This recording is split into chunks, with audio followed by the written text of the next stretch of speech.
me answer that. That was well put. It really was. Excellent. Yeah.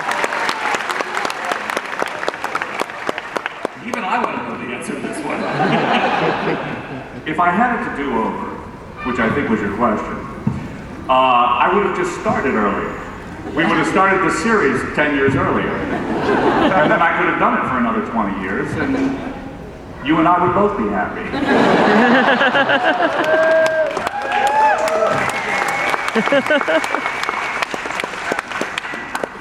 This is the way to do it, isn't it? Yeah, it is. Yeah. Come on up, come on next. Come on now.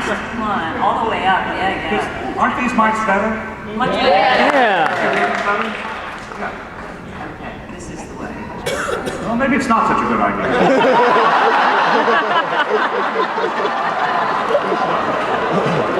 Actually, questions for you, Brent. Okay. When you're doing episode of Fistful of Datas and other ones where you got to do your southern accents and stuff, did you have any Night Court flashbacks? I'm having a Night Court flashback right now.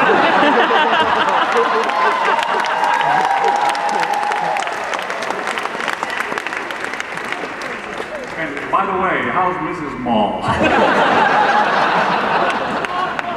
Thanks for asking. Good question.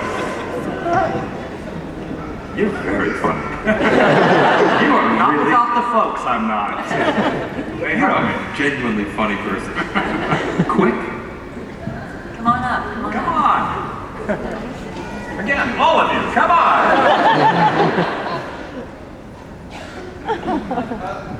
Oh, yeah.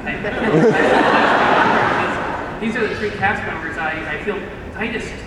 I played the trombone in high school. I'm a natural redhead, and my wife says I have no emotion.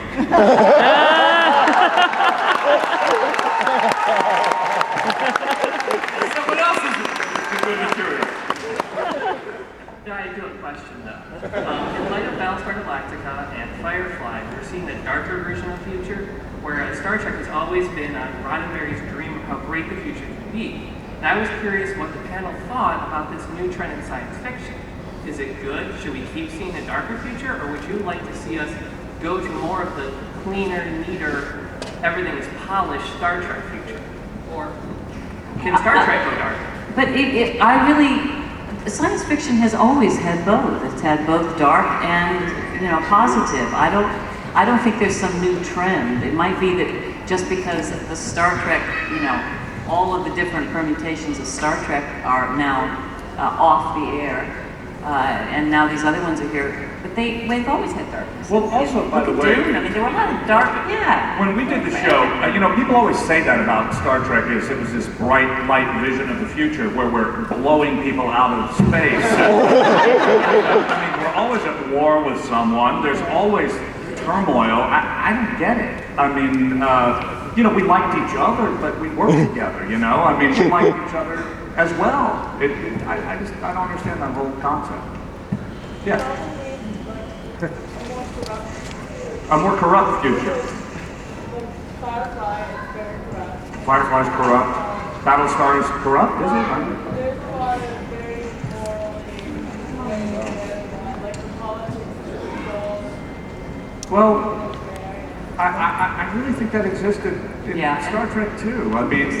just to different degrees. It's like, and people were talking yesterday, if you saw, for a child to see I Love Lucy for the first time, it's like the funniest stuff we've ever seen. For people who've seen I Love Lucy a bunch of times, you want something a little bit different. But it's like still for people who've never seen it, it's new and great and funny. And I think and that it's the same whole with science fiction. warm fuzzy thing we had going with the Romulans. Yes. And the Borg, and It was more that the crew got along better. Yeah, I guess because the crew got along better, is that it, maybe? Yes. This is a question for Jonathon.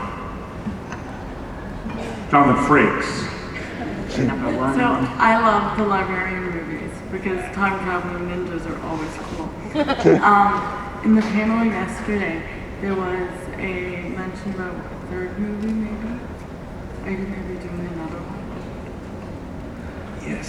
I love the librarian movies, which is a series of movies that Noah Wyle stars in as a sort of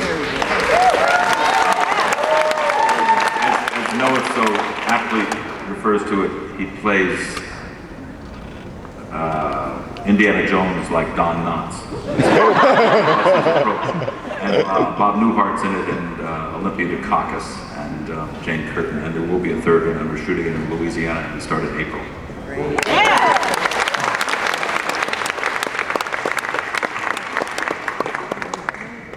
I think it's time to go. Last question. What a treat. 10 minutes. Okay. I have a question for Brent. What's that sign say over there?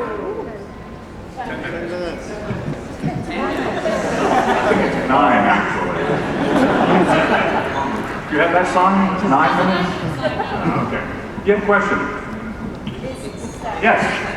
Come on over. About how much battery life I have. 10 minutes. The movie Rent Control in 1981. Rent Control, 1981. We remember it, we love it. I've been looking for it since 2003. I can't find it anywhere. So do you have any idea where I can find it? I have a small idea. Actually, no. It used to be on television. Rent Control. It starred me. And no one else you've ever heard of. Actually, it starred me and a woman named Elizabeth Stack, who was the daughter of Robert Stack from The Untouchables and from the Mystery Show and Unsolved Mysteries. Was that Robert Stack? Yeah. Yeah. And she was hired to do that job because the director thought she was the daughter of Ray Stark, the producer. When he ran out of money, Ray Stark would kick it in. And one day I heard him screaming in the background, "Untouchables!" You know, but I don't think that, I don't know where you can get that movie. It's somewhere in the eBay. Well, eBay. Is it on eBay? I don't know. Amazon. I don't know.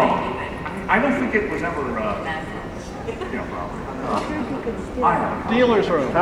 Dealer's room. What's that? In a dealer's room. In a dealer's room. They may have it in the dealer's room. Check it out, Chelsea, if I may call you that. 7 minutes? Is that what you don't have that either, huh? Here we go. We're moving along now. Here's another question. This is kind of a question, I guess, well, it's also, I want to ask a clarification for Brent and also just a question for everyone here. The question a couple